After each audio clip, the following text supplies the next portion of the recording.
Welcome to Have More Babies. Today we are really getting into something critical, hepatitis B, or HBV, and why vaccination is just so incredibly important. If you're a parent right now, you know what it's like. You're wading through just tons of conflicting advice. You've got family members maybe with opinions, and then there are these, talking heads online who sometimes brush off the HPV vaccine like it's no big deal, optional. And it makes it really hard, almost impossible sometimes, to figure out the real risks when all you want is to keep your baby safe. Okay, let's unpack this. Our goal today is to cut straight through all that noise. We're not here to get into debates. We're here to show you the specific, really severe medical outcomes the research points to when HPV isn't addressed. Because understanding what this virus actually does, that's how you see why the vaccine isn't just another choice. It's a necessary shield. Yeah, and what's fascinating here is you really can't grasp the true stakes, the reality of chronic hepatitis B, unless you've seen it up close. The sources we looked at are pretty blunt about it. Parents who are hesitant, they often just don't know the sheer suffering involved. We're talking vomiting blood, sudden comas, waiting desperately for a liver transplant. It sounds extreme, but it's real. This isn't some rare, obscure threat. This virus is everywhere, worldwide, and if it gets a foothold, especially early on, it can be deadly down the line. And it often starts quietly, doesn't it? That's what's so scary, especially for babies. The research talks about this silent progression. Sounds chilling. It really is terrifying, mostly because it's so slow and hidden. The virus can start damaging the liver quietly while the child seems completely fine for years, maybe even 10, 20 years. No symptoms, feeling okay, growing up like any other kid. Wow. But the sources are crystal clear. By the time symptoms do show up, maybe in their teens or 20s, the damage might already be irreversible. It could have already set that young person on a path toward serious illness and potentially early death. That delay is just gut-wrenching to think about. Right. And you mentioned the risk is highest when the infection happens really young. That's the absolute key point. The highest risk group by far is infants infected at or around birth. And the statistic here is just, staggering. Up to 90% of infants infected then will develop a chronic infection. 90%. 90%, that's devastating. But why? Why is it so high for a newborn? Like compared to an adult who might just fight it off, what's different in their little bodies? Yeah, that raises an important question. See, when an adult gets exposed, their immune system usually goes on high alert, right?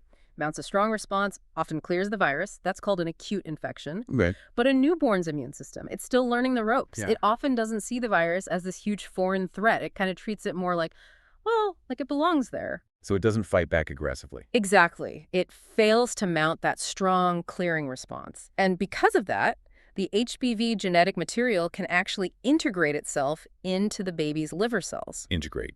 Like become part of their cell. Pretty much, yeah. It sets up a permanent chronic infection for life. So it's not just a temporary fight, it's a life sentence in a way. That's a good way to put it. They become a chronic carrier.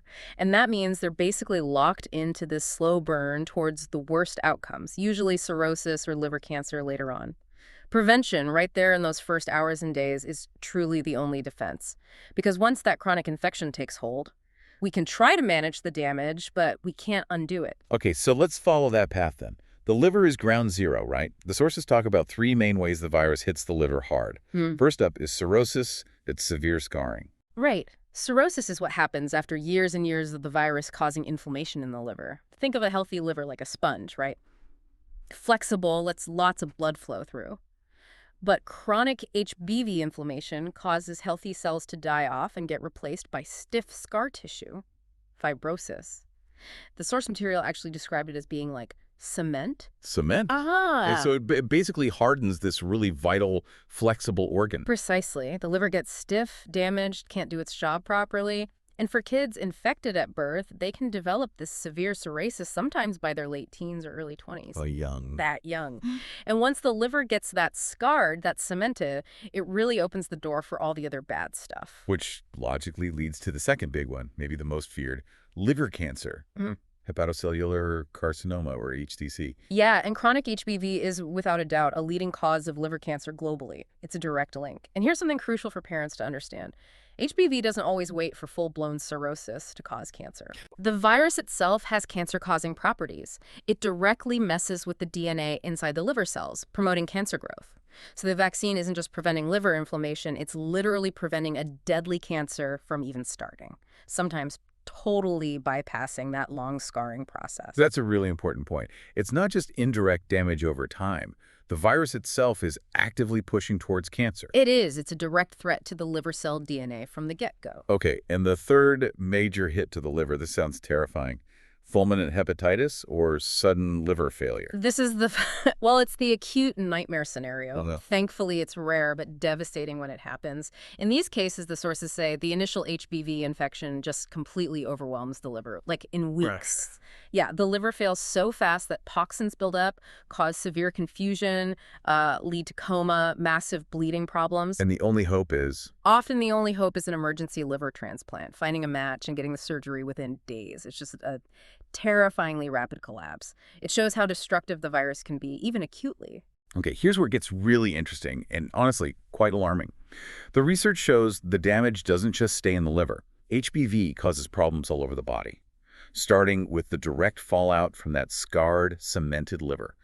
Portal hypertension, and that horrific internal bleeding. Right. This is a direct result of the cirrhosis we talked about. Right. Because the liver is stiff and scarred, blood coming from the gut can't flow through it easily. Okay. So the pressure backs up, like a traffic jam. That backup pressure is called portal hypertension. And that pressure has to go somewhere. Exactly. So the blood finds other routes, often forcing veins in the esophagus and stomach to swell up like balloons. These are called varices. Which are basically ticking time bombs, you said. Pretty much. The sources paint this horrifying picture.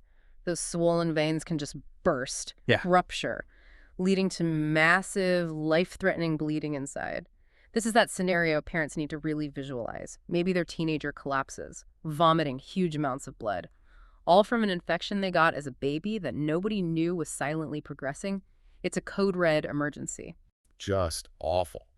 And moving beyond the digestive system, the infection messes with the immune system in ways that hurt other organs too. Yeah. Let's talk kidney disease or nephropathy. Yeah, this is fascinating because it really drives home that HBV isn't just a liver disease. What happens is pieces of the virus, antigens, circulate in the blood. The immune system makes antibodies to fight them, creating these immune complexes. But then these complexes get filtered out by the kidneys, and they get stuck there, deposited in the tiny kidney filters, the nephrons. So the immune system's response actually causes collateral damage in the kidneys. That's a perfect way to describe it. That deposition triggers inflammation in the kidneys, which leads to swelling all over the body, protein leaking into the urine, high blood pressure, and down the road, potentially kidney failure, needing dialysis or a kidney transplant.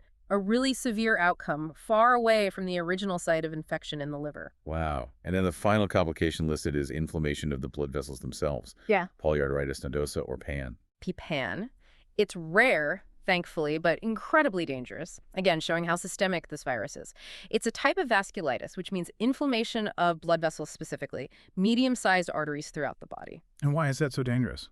Because inflamed arteries don't carry blood properly. It disrupts blood flow to vital organs. It can cause severe skin problems, nerve damage, intense joint pain, and damage to major internal organs. Sadly, in some cases, this widespread inflammation, the systemic failure, can actually lead to death.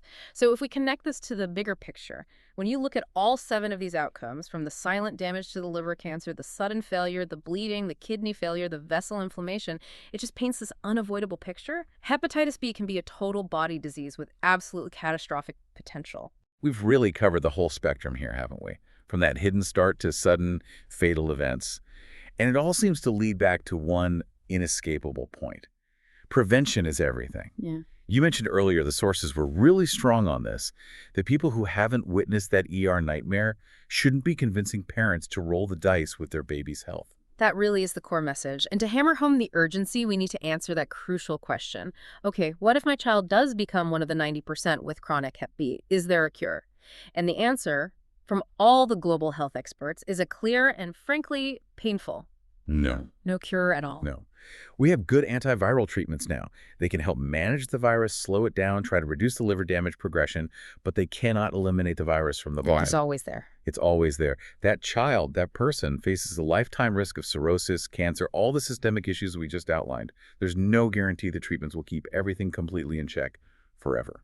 Which means that simple, safe act of getting vaccinated right at the beginning It's the only real firewall against this potential lifetime of severe medical problems. That's the synthesis, absolutely. Yeah. The vaccine is safe, it's incredibly effective, and it is the only proven way to shield against these truly devastating outcomes.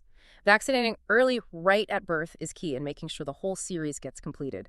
That gives your child the best possible, truly necessary protection against this silent systemic threat. So the message from all the science, all the research we've gone through is just crystal clear. This isn't some far-off risk. It's a real danger right now with potentially life-altering consequences for the most vulnerable, our babies. For more detailed science-backed resources on how you can protect your child from these HPV complications, and for more information on preventative care, we really urge you to visit omegapediatrics.com. Absolutely. And look, if this conversation helped you understand the real risks, if it clarified the science behind why this vaccine is so vital, please help us get this information out there. Like the video, subscribe to our channel, and please share this with other parents, other families who need to hear this objective information too. And here's a final thought to leave you with. If a tiny virus can silently weave itself into our cells and then wreak havoc on vital organs over decades, what other quiet risks, maybe medical, maybe something else entirely, might be lurking in our lives that deserve a closer, more preventive look before it's too late? Something to think about. Until next time.